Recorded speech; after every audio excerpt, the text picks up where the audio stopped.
Okay, we're gonna use Fusion ink. Best shit on the market. Now, why do you like to use Fusion?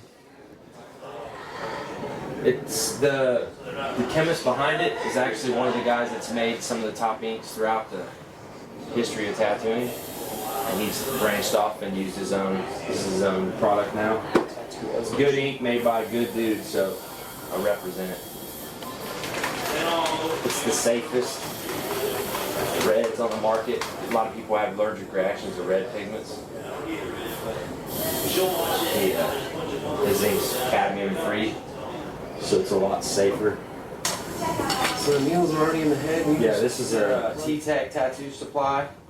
They're actually a newer needle company made for the Hawk, and they actually make an adapter now that you can run these through a regular tattoo machine as well, which I mean regular like coils or your swash drives, stuff of that sort. What I use is a German-made Hawk.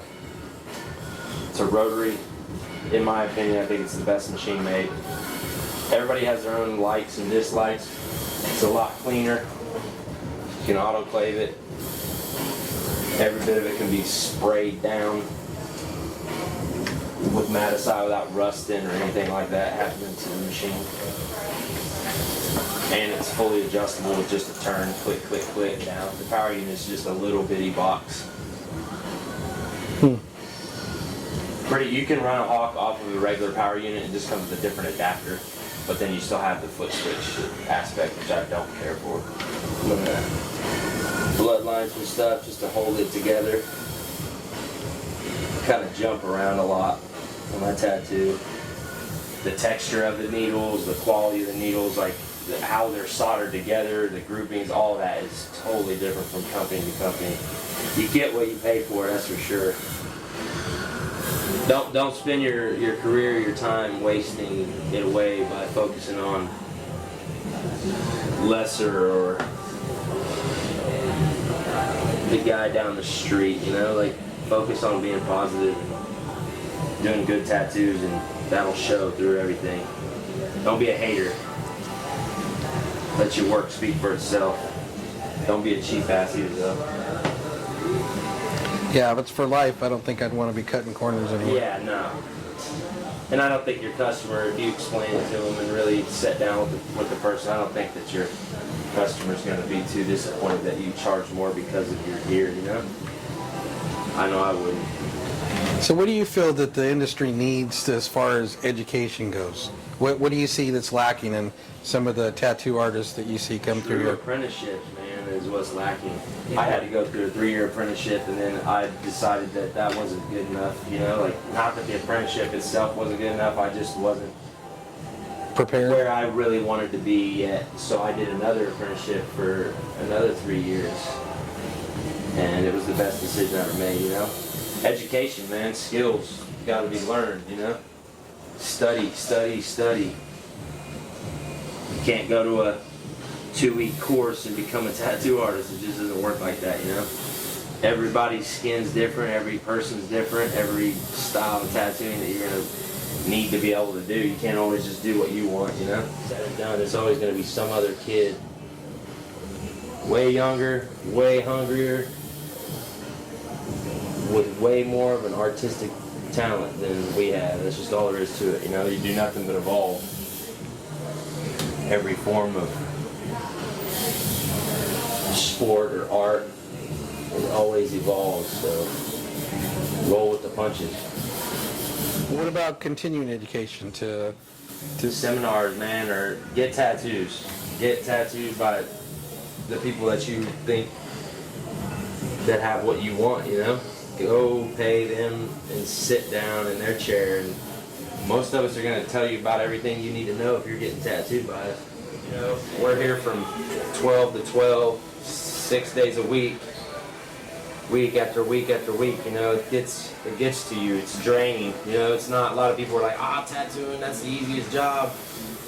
Physically, it might appear to be really, really easy on you, but it drains your soul, your brain. It takes a lot of effort to produce something amazing every time, you know? So how do you keep motivated? I do yoga. I'm just kidding. Sex? So yeah. You bang a lot. That'll like relieve you, you know? Don't whack off, that's weird. Don't whack off. Chicks can smell that on you. So What if you get whacked off? that's different. It's awesome actually. You know, there's a lot of people that I can almost guarantee that the decision they made was they will be regretting it. I've tried. I mean, it's not. I don't believe that it's really your place or mine to tell anybody that their idea is dumb, or you might not want to be like, "Hey, that's stupid." But there's ways for you to convince or help educate your customer too. That let them know what can be done.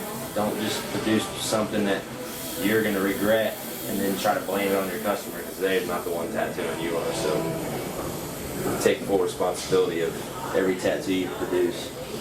Is that a different needle? Yes, I'm using a 27 mag right now, bug pin. Bug pin's just a thinner needle. In my opinion, it's kind of like pixels on a camera. Jumped into it. I try to teach all my guys the same thing. Like to use a 7 mag to me is like it's something for texture, something for small stuff, but to try to use it for a whole tattoo, I think it slows you down a lot more than needed. When you can just tip the corner of your big mag up and there's a 7 mag right there. Your machine has to push the needles that you're using. Oh, you try to use, right. You try to take a machine that you're used to using a 7 mag, 9 mag, 11 mag, and then you grab a 25 or 45 mag. That machine's probably not going to be the best choice to use for that tattoo, you know? You need to step up the power. It's like the bed of nails theory, you know? It's a little bit more difficult to push the needle in, per se. Can you feel a difference when he switches needles as far as a pressure on your skin? Oh yeah. When he's doing line work, that hurts way more than shading because it's a broader needle. It spreads out the focus point of the pain. Yeah, the shaders. In my opinion, the shader is definitely easier for that reason right there. What do you see as the biggest thing that people do to not let their tattoos heal properly? Or oh man, listen to your friends, I guess, would be like the number one. They go home and they let their tattoo dry out really bad and then they pick at it, you know? I've seen tattoos, you know, just sometimes, I mean, it's skin, you're not dealing with it. All it takes is a little bit too long in the shower and scrubbing it, and you'll have a mess on your hands real quick. And I think the best healing ointment that there is made by a company called Heaven and Hell. It's more of a cream, it's not really an ointment, so it doesn't really clog your pores as bad. Now, if you're allergic to latex, it's not a good product for you to use, but once again, there's where you run into not knowing. So, instead of universal ointment that's safe for sure, it would be, if it's made for a baby's butt, it's safe. So, A&D or Aquaphor is definitely safe. When you start getting into the numbing creams and stuff, I think is a huge problem. So earn your tattoo. You know, you don't need to be messing around with lidocaine or, you know, like there's a lot of tattoo companies that have just random numbingness, and it works great. Numb your tattoo, turn your skin into mush, or turn your skin really hard, and then you end up with a scarred up tattoo, all because you didn't want to try to handle the pain, you know? I have 2 studios. I have 16 guys total. 3 of them are body piercers / tattooers. Actually 2, sorry, and 1's just a body piercer, and the rest are all tattooers. And I do have 1 apprentice right now attempting to learn. But if he doesn't go down the steps, On the chair? On the chair. He's not gonna. His short stay here will be even shorter. And we're going to film that, right? Oh, we're filming that. So how long will you have to take care of this until it's... Man, it's about it's about a 4 to 7 day process usually, as far as like your initial healing time. But then after that, it's about 6 to 8 weeks before your skin is all the way back to normal. So you're not like out of the clear. Just after a week, it peels off, you know, and then don't go getting it in the sun. You know? And you can always come and get tattooed by me if you want to learn and feel what I'm saying. I can feel free to stick a needle in you and show you what I'm talking about. A little bit easier. You can watch the videos, and there's a lot of amazing artists with a lot of really awesome DVDs, you know, and like you're gonna learn from them. You see something that I'm doing that you really like, hit me up. AE Tattoo. So what do you think our next episode should be? I think our next episode should be you getting tattooed.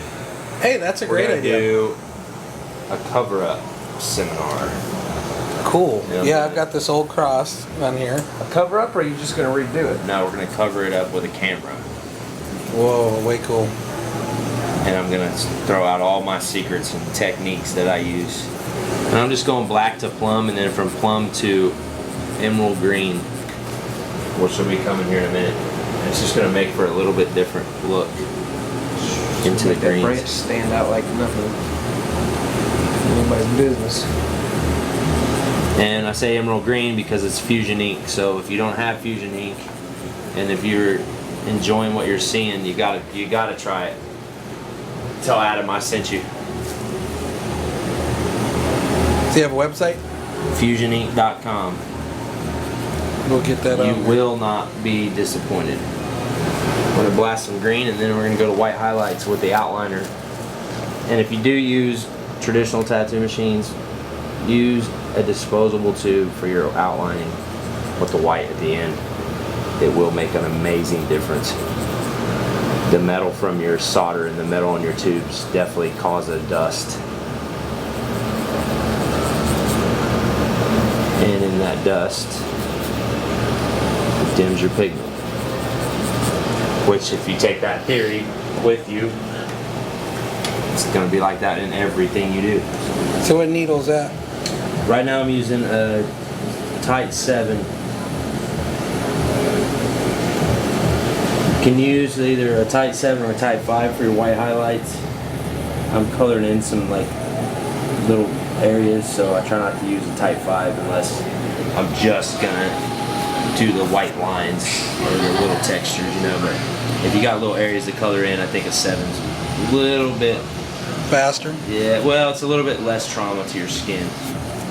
A type 5 is really thin, and if you bear down with it, you can do some damage. So just gotta try to be careful with that shit. Basically, right now I'm just adding like little textures. This white is not gonna be as vibrant in the areas as it might look right away. All right, buddy. Hope you love it because it's there. Ta-da. Phase 1. Phase Life 1. and death. Whoa. Whoa. Wow, that's just awesome. Turn back the other. Wow, that's amazing. Thank you, sir. All right.